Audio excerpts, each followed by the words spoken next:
স্ত্রীর সাথে সম্পর্ক করার পর ফরজ গোসল না করে দুনিয়াবি কোনো কাজ করা যাবে কি? ফরজটা আগে শেষ করবেন তো ভাই। প্রিয় মা বোনেরা অনেকে ফেত্তিনি খাড়ায় সিঁড়ি গোসল করতে চায় না, ঠিক কিনা? মানে একেবারে দোফায় গিয়া খাড়ায় গোসল করিয়ে নেবেন। আর অন যে সুন্দর পানির ব্যবস্থাপনা, ঠিক নিও, হ্যাঁ অন্তর হুজ্জে ডুব দল লাগে না চোরের মতো, ঠিক নি রে? অন আল্লাহর মতো গরম পানি আছে, আল্লাহ দিয়ে দিছে নিয়ামত, ঢালি দিছে রহমতেরই। আহারে আগে আগ্রা কোলা হুরা গেরামে একখান আগ্রা কোলা, ঠিক নেই?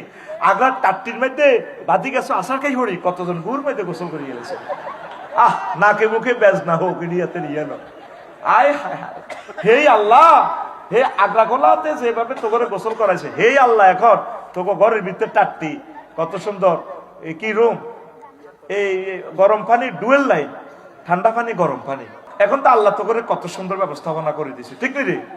এখন যাতে মা বোনেরা সুন্দর করে গোসল করে। খবরদার, আগে তো হেই আগ্রা খোলা না, আগ্রা খোলা করে ভিতরে ইগো শারমিন, তারপরে ইগো ফিঙ্কু ঠিকঠাক মতো বোন গোসলটি করিয়ে লাইও। আমিন ক।